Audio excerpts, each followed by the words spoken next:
রাজধানীর জাতীয় অর্থোপেডিক হাসপাতাল ও পুনর্বাসন প্রতিষ্ঠানের কর্মচারীদের সঙ্গে জুলাই অভ্যুত্থানে আহত ব্যক্তিদের পাল্টাপাল্টি ধাওয়ার ঘটনা ঘটেছে। এতে হাসপাতালের রোগীদের মধ্যে আতঙ্ক ছড়িয়ে পড়ে। বাইরে দালাল চক্র আসছে, তারা মাস্ক পরা ছিল। আমি আর আমার স্কাউট ইমন ওইখানে বহির্বিভাগের ওইখানে ছিলাম, ওখানে সিসিটিভি ফুটেজ আছে। আমি সেনাবাহিনীকে বলেছি ওইখানে আমাদেরকে এভাবে তাকড়ে, ওদের কাছে এরকম লোহার রড, এরকম চাপাতিও ছিল আর লোহার রড ছিল এবং মোটা মোটা লাঠি ছিল। এইগুলো ছিল না, আমাদের রুগীদের কাছে এইগুলো ছিল। আমি তখন প্রত্যক্ষদর্শী ছিলাম। ওরা যখন এখানে হামলা করতেছিল আমি তখন এখানে ছিলাম। ওরা তখন আমাকে এভাবে তাকড়ে বলকে এই তো রুগী কিনা। তো এখানে বাইরে দালাল চক্র এসে আমাদের রুগীদেরকে মেরে গেছে, আমাদেরকে হুমকি দেখায় দিচ্ছে। কারণটা কি? কেন আপনাদেরকে হুমকি দিচ্ছে? কেন রোগীদের মারছে?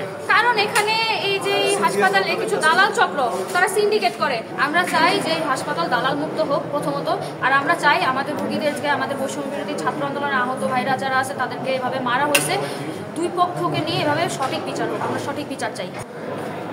এই ঘটনায় বেলা 12টার পর থেকে হাসপাতালের জরুরি সেবা সহ অন্যান্য সেবা বন্ধ হয়ে যায়। সেবা বন্ধ হওয়ার আধা ঘন্টা পর অপারেশন থিয়েটারের কার্যক্রম পুনরায় শুরু হলেও বিকাল 5:30 পর্যন্ত অন্যান্য সেবা বন্ধ রয়েছে। গতকালকে ব্লাড ব্যাংকে রাত্রিবেলায় একটা ব্লাড কালেকশনকে কেন্দ্র করে সেখানে একটা উত্তেজনকর পরিস্থিতি হয়।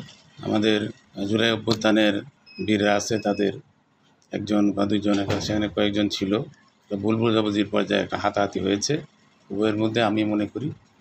এবং তার পরিস্থিতিতে আজকের দিন সকালবেলা থেকে আমাদের স্টাফদের মধ্যে একটা উত্তেজনাকর পরিস্থিতি হয় এবং এখানেও পরবর্তীতে একটি অনাকাঙ্ক্ষিত পরিস্থিতিতে কিছু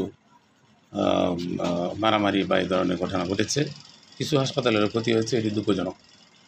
হতাহত যারা হয়েছে ইনশাল্লাহ তাদের চিকিৎসা আমরা ঠিকমতো নিব। যারা এটার জন্য দায়ী আছে, সেটা আমাদের স্টাফ হোক বা এরকম যদি হয়, আমরা সেটি ব্যবস্থা গ্রহণ করব। আমি সকলের প্রতি অনুরোধ করব যে আগামী অন্তত 24 ঘন্টা আপনাদেরকে একটু ধৈর্য ধরে যাতে সবাই অপেক্ষা করে। ইনশাল্লাহ আমরা সব কিছু পর্যবেক্ষণ সাপেক্ষে সব কিছু ব্যাপারে সিদ্ধান্ত নিতে পারব।